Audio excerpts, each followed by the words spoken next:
Будучи таким известным изобретателем, как Илон Маск, многие не представляют, какое невероятное детство формировало его личность и характер.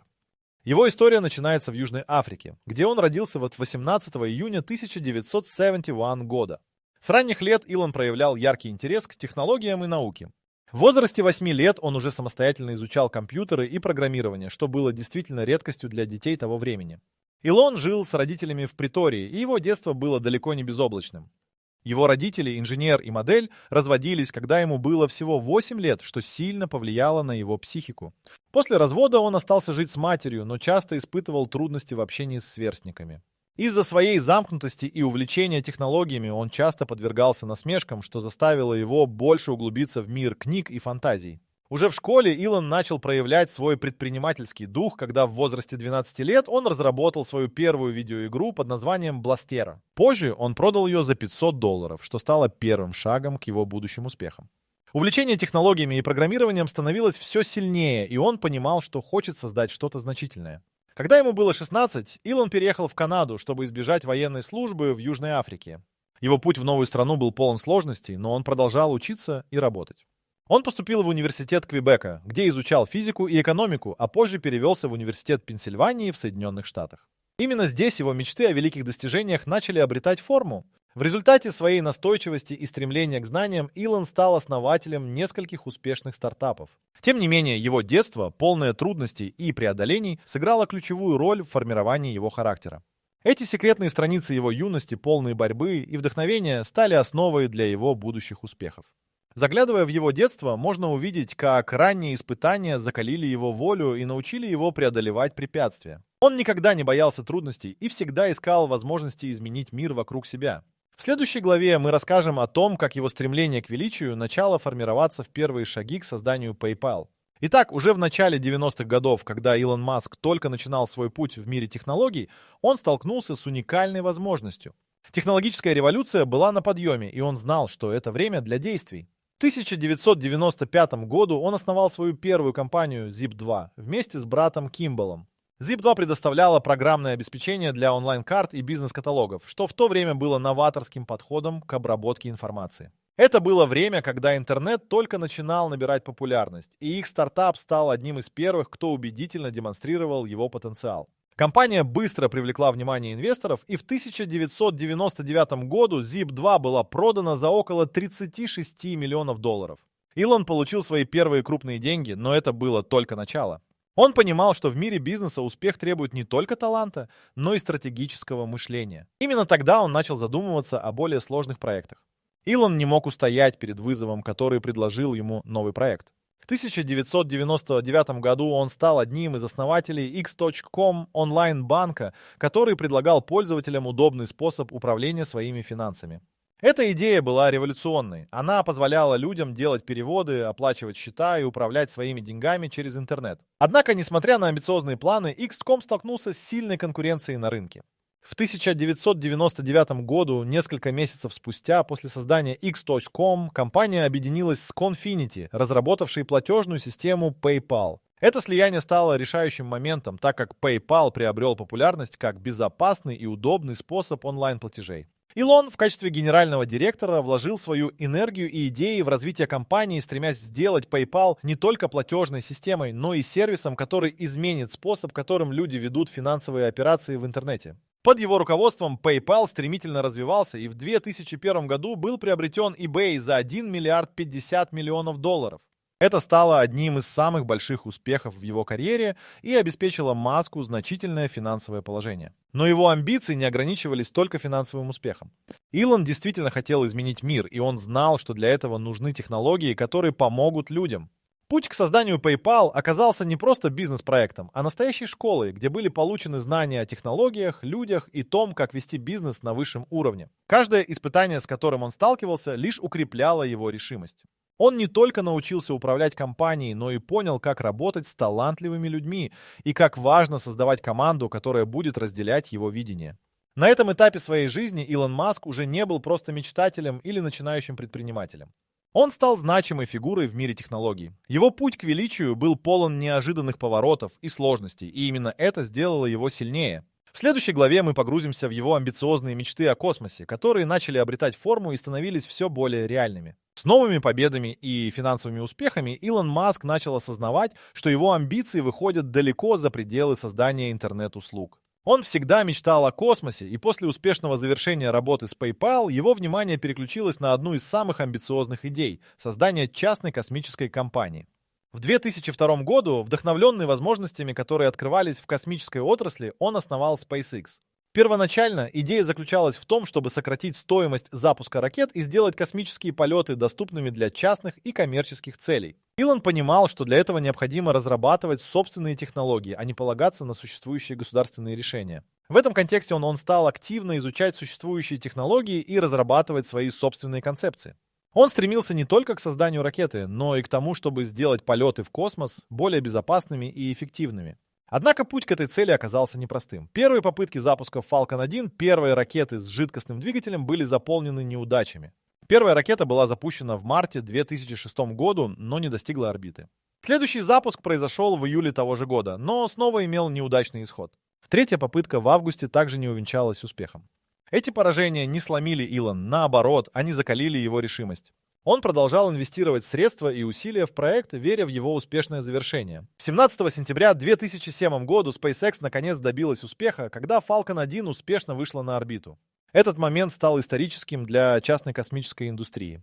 Илон превратил свою мечту в реальность, став первым человеком, который смог запустить частную ракету в космос. Успех Falcon 1 проложил путь для разработки более крупных и сложных ракет, таких как Falcon 9 и Falcon Heavy. Эти ракеты были предназначены для выполнения более масштабных миссий, включая доставку грузов на Международную космическую станцию.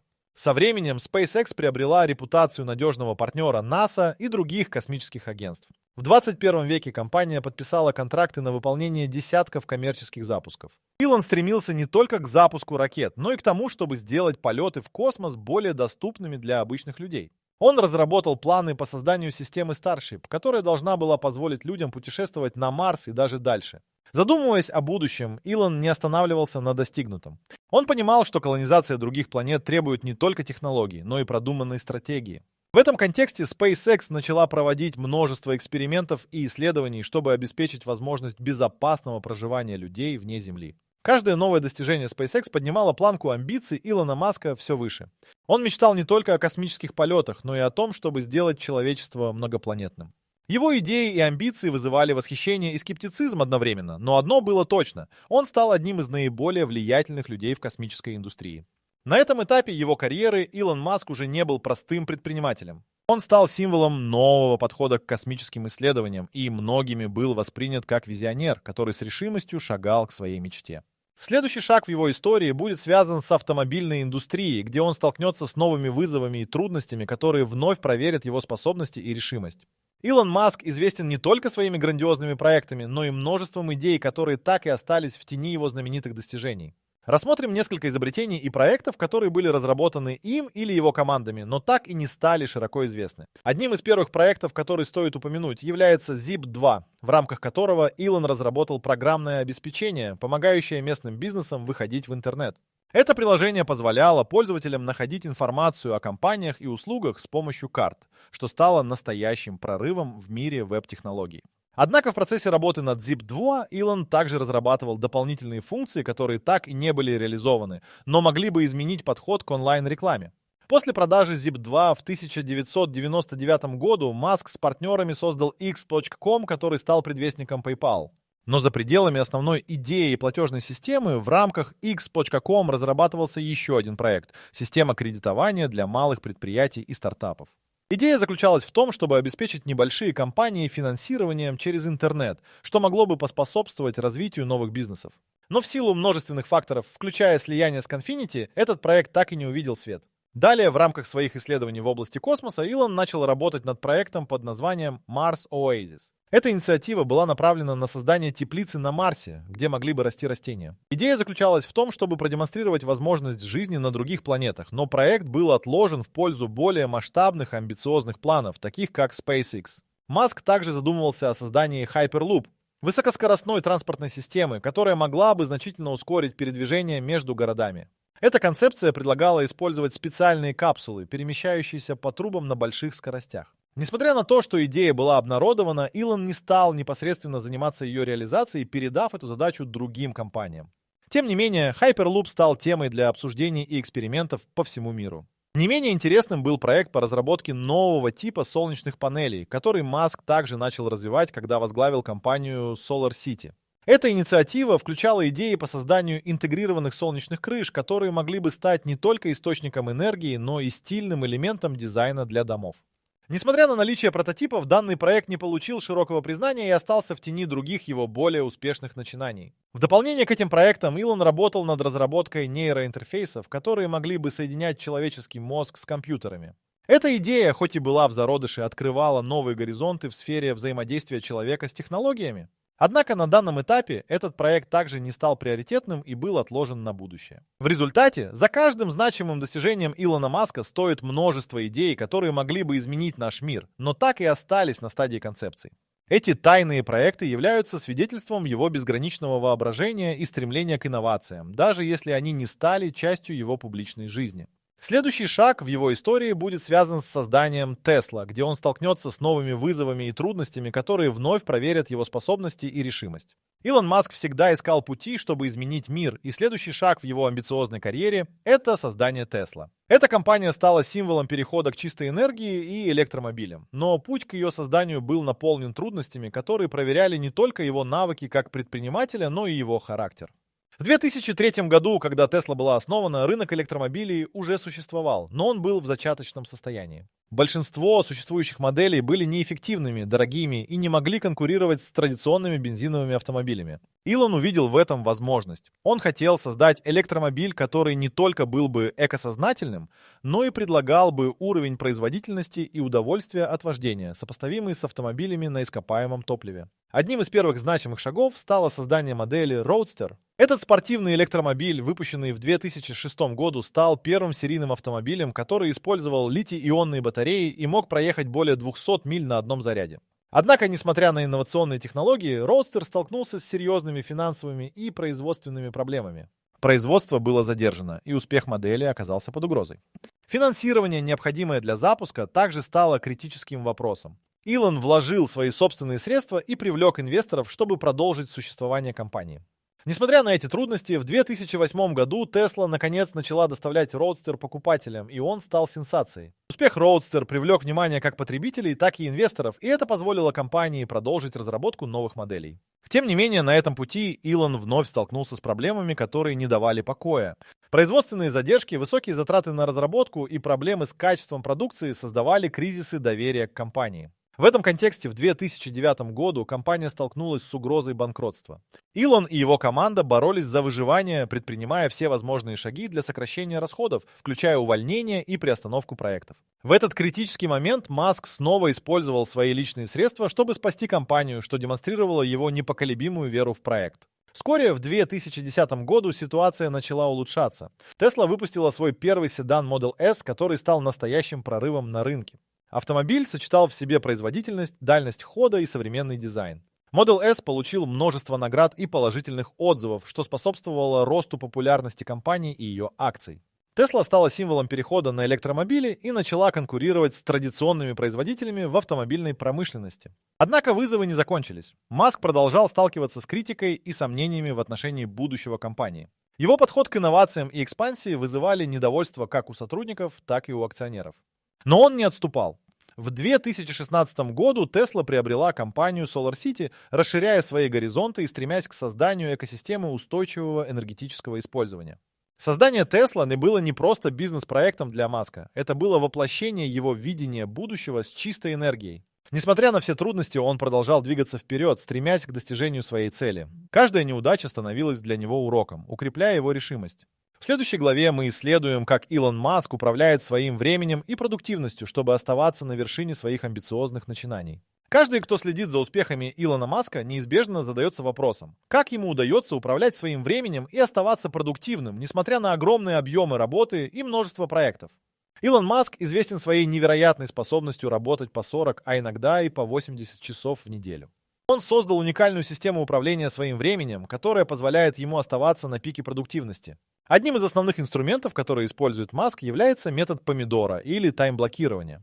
Этот подход заключается в делении дня на небольшие временные промежутки, в течение которых он полностью сосредоточен на одной задаче. Например, Илон может выделить 30 минут на работу над проектом SpaceX, затем переключиться на Tesla, а после этого уделить время другим важным вопросам. Это помогает ему избегать многозадачности, которая часто приводит к снижению производительности. Илон Маск также применяет принцип первого принципа, который помогает ему анализировать проблемы и задачи на самом базовом уровне. Вместо того, чтобы полагаться на традиционные методы и предположения, он пытается понять сущность проблемы. Это позволяет ему находить нестандартные решения и подходы, что особенно полезно в таких сложных сферах, как космические технологии и автомобильная промышленность. Однако не только методология управления временем делает Маска уникальным. Его невероятная работоспособность и преданность делу также играют важную роль. Он известен тем, что работает без выходных и часто проводит ночи в офисе, чтобы успеть завершить все задачи. Это, конечно, требует жертв, но для него это часть жизни. Он считает, что успех требует полной отдачи и готовности к труду. Кроме того, Илон активно использует технологии для повышения своей продуктивности. Он применяет различные программы и приложения для управления задачами и проектами, что позволяет ему оставаться организованным и не упускать важные детали. Например, он использует специальные инструменты для управления командой, чтобы обеспечить четкое взаимодействие между всеми участниками проектов. Несмотря на свою занятость, Маск также находит время для чтения и самообразования. Он регулярно изучает новые книги, статьи и исследования в области технологий и бизнеса. Это позволяет ему оставаться в курсе последних тенденций и внедрять новые идеи в свои проекты. Илон говорит, что чтение – это один из самых эффективных способов обучения и расширения кругозора. Также стоит отметить, что Маск старается окружать себя талантливыми людьми. Он понимает, что команда, работающая на общую цель, играет жизненно важную роль в успехе его компании. Именно поэтому он активно привлекает экспертов и специалистов к своим проектам, что позволяет ему делегировать задачи и сосредотачиваться на более стратегических аспектах. Непрерывная работа над своими идеями и проектами требует не только навыков управления временем, но и способности адаптироваться к изменениям. Илон Маск всегда готов к нововведениям и изменениям в своем расписании, что делает его невероятно гибким в условиях быстро меняющегося рынка и технологий. Его секреты продуктивности не ограничиваются только методами работы. Это также включает в себя философию жизни и стремление к достижениям. Илон Маск доказал, что с правильным подходом и упорством можно достигнуть выдающихся результатов, даже если это требует больших усилий. В следующей главе мы взглянем на противоречия и скандалы, которые сопровождали его путь к успеху, и как они влияли на его карьеру и имидж. Илон Маск, как никого другого, сопровождали скандалы и конфликты на его пути к успеху. Эти эпизоды не только подчеркивают его амбициозный характер, но и показывают, как общественное мнение и его собственные действия формировали его имидж. Один из самых значительных конфликтов произошел в 2017 году, когда Илон атаковал СМИ, которые, по его мнению, неправильно освещали его компании и их достижения. Так, на одной из конференций он назвал журналистов плохими людьми и даже заявил, что их работу можно назвать вредительством. Эта резкая позиция вызвала бурю обсуждений, и многие начали сомневаться в его адекватности и способности вести бизнес. К тому же в 2018 году Маск попал в эпицентр другого громкого скандала, связанного с его твитом о том, что он рассматривает возможность вывести Tesla на биржу по цене в $420 за акцию. Эта информация вызвала колоссальный рост акций компании, однако позже оказалось, что у Илона не было необходимого финансирования для осуществления этого плана. В результате он и Tesla столкнулись с расследованием со стороны комиссии по ценным бумагам и биржам США. Илон в конечном итоге согласился на соглашение, которое требовало его временного ухода с поста председателя совета директоров и наложило штраф в $20 миллионов на него и компанию. Этот инцидент еще более усугубил его репутацию в глазах некоторых инвесторов и общественности. Но скандалы не ограничивались только его заявлениями и действиями в социальных сетях. В 2019 году Маск подвергся критике за свои решения относительно работы на заводах Tesla. Рабочие жаловались на условия труда, высокую нагрузку и низкие зарплаты. Маск столкнулся с обвинениями в том, что он игнорировал проблемы сотрудников и не давал им возможности организовать профсоюз. Эта ситуация привела к резкому ухудшению имиджа Tesla как работодателя. Несмотря на это, Илон продолжал оставаться на переднем плане. В 2020 году его компания достигла беспрецедентного успеха. Tesla стала первой автомобильной компанией, которую возглавил основатель, ставшая более ценным производителем автомобилей, чем Ford и General Motors вместе взятые. Этот успех положил конец многим критическим настроениям, однако не снял напряженность между Маском и СМИ. Скандалы не были единственными конфликтами в его карьере. В 2021 году Маск вновь оказался в центре обсуждений, когда он решился на сложные шаги, связанные с поставками и производственными проблемами на заводах Tesla. Сложности с поставками из-за пандемии коронавируса и нехватки полупроводников заставили его принять решение о временном закрытии заводов. Это вызвало недовольство клиентов и акционеров, что вновь привело к негативным отзывам о его управлении. Каждый из этих конфликтов оставил свой след на пути Маска. Несмотря на все трудности, он продолжал двигаться вперед. Его упорство и стремление к успеху, несмотря на множество препятствий, не переставали вдохновлять его сторонников. Эти события показывают, что для достижения величия необходимы не только умение рисковать, но и готовность сталкиваться с последствиями своих решений. Противоречия, с которыми ему приходилось иметь дело, лишь закалили его характер и сделали его более стойким к вызовам. В следующей главе мы посмотрим на то, как Илон Маск скрывает свою личную жизнь от общественности и как это влияет на его имидж. Илон Маск, несмотря на свою известность, умело скрывает свою личную жизнь от общественности. Это особенно заметно на фоне его масштабных проектов и медийной активности. Часто внимание со стороны прессы и фанатов сосредоточено на его достижениях в бизнесе и технологиях, в то время как его личная жизнь остается в тени. Маск не публикует фотографии своей семьи, не делится подробностями о личных отношениях и предпочитает избегать вопросов, касающихся его жизни вне работы. Одна из самых ярких особенностей его подхода заключается в том, что он сам выбирает, какую информацию раскрыть. Даже в интервью Илон часто уходит от глубоких тем, связанных с его личной жизнью, легко переключая разговор на свои компании и проекты. Это позволяет ему контролировать образ, который он создает в обществе. Его публичный имидж сосредоточен на гении технологий, что позволяет избежать ненужного внимания к его личным проблемам и переживаниям. Тем не менее, его жизнь не лишена скандалов и спекуляций.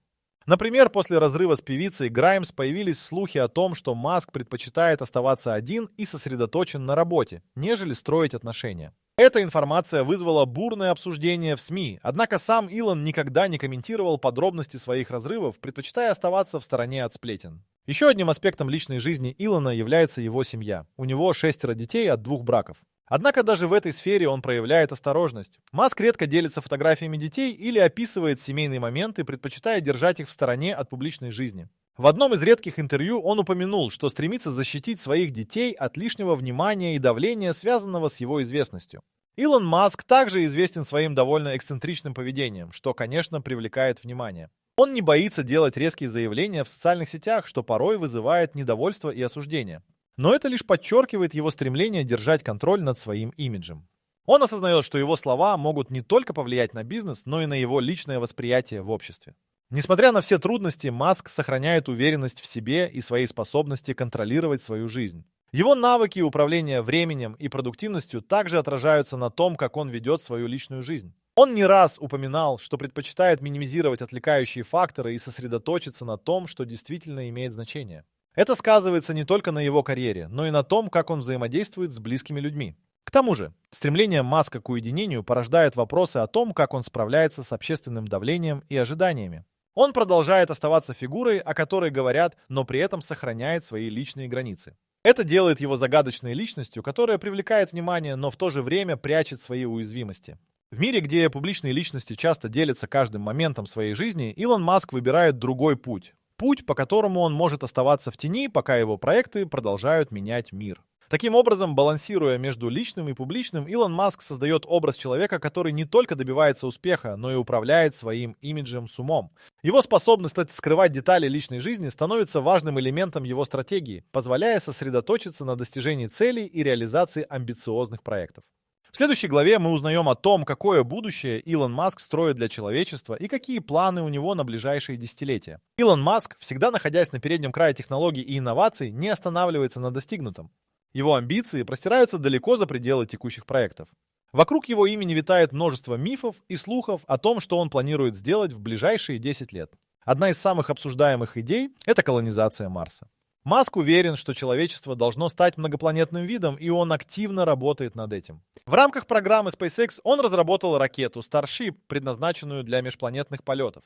Starship станет основным средством для доставки людей на Марс, а также для создания колонии на Красной планете. Согласно его планам, первая миссия на Марс может состояться уже в 20-х годах 21 века. Маск предполагает, что колония на Марсе станет самодостаточной, с возможностью производить топливо из местных ресурсов, таких как углеводороды. Его видение включает в себя создание комплексной инфраструктуры, которая позволит людям жить и работать на Марсе. Это подразумевает строительство жилых модулей, теплиц и даже заводов для производства необходимых товаров. Маск считает, что колонизация Марса не только возможна, но и необходима для выживания человечества в случае глобальных катастроф на Земле. Но планы Маска не ограничиваются только космосом. Он активно развивает идеи, связанные с электрической и автономной мобильностью. Тесла продолжает внедрение технологии автопилота, и Илон обещает, что полностью автономные автомобили появятся в ближайшие несколько лет. Тесла разрабатывает не только легковые автомобили, но и грузовики, которые могут кардинально изменить транспортную индустрию. В рамках этой стратегии компания также работает над созданием сети зарядных станций и аккумуляторных систем, чтобы поддерживать переход к электрическому транспорту.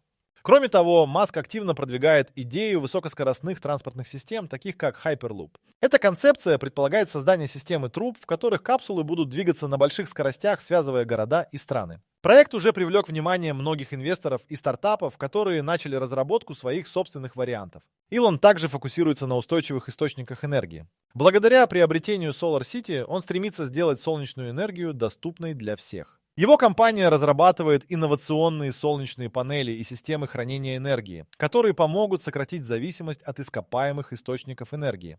В будущем он планирует создать дом с интегрированными солнечными панелями, что позволит жильцам не только экономить на электроэнергии, но и получать прибыль от продажи избыточной энергии в сеть. Маск также активно работает над проектами в области искусственного интеллекта. Он основан на принципе, что AI должен быть безопасным для человечества. Он является соучредителем компании OpenAI, которая занимается разработкой безопасного и этичного ИИ. Маск подчеркивает, что важно контролировать развитие технологий, чтобы избежать потенциальных рисков, связанных с использованием искусственного интеллекта. План Маска на ближайшие 10 лет включает в себя множество амбициозных проектов, многие из которых уже находятся на стадии разработки. Он намерен изменить наш взгляд на транспорт, энергию и даже жизнь на других планетах. Каждое новое начинание показывает, что Илон Маск рассматривает будущее не как ограниченное набором технологий, а как бескрайние возможности для человечества. Весь его путь пронизан стремлением к инновациям и желанием оставить след в истории. С каждым новым проектом он стремится сделать мир лучше, эффективнее и более устойчивым.